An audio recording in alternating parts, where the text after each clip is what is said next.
ఎలక్షన్ల డేట్ వచ్చిందట. నెల రోజులు తాగుడు ఊగుడు నల్లి బొక్కలు గుమ్ముడే.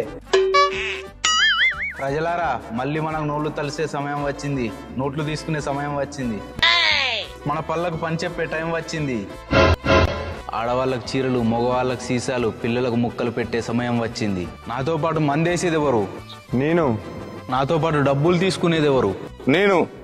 నాతో పాటు ఈడ్చి ఎండబెట్టి కొట్టేదెవరు? మేము. నీ అయ్యా జనాలకు అటువంటి ఆలోచన లేకపోయినా నీలాంటి ఎదల వల్లే గెలికి మరీ తప్పుడు తోవలు తీసుకెళ్తారు. ఏరా రోజును మందేస్తావు కదరా, ఎవరి డబ్బులతో? నా డబ్బుతో.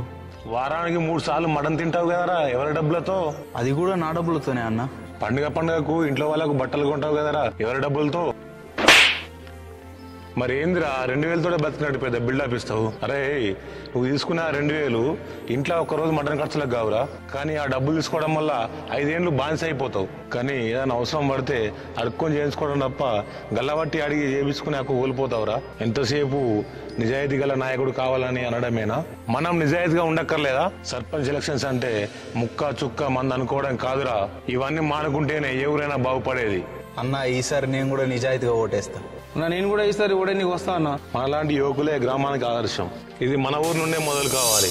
ఓడిపోనీయకు నీ ఓటును, గెలిపించే ప్రజాస్వామ్య బాటను.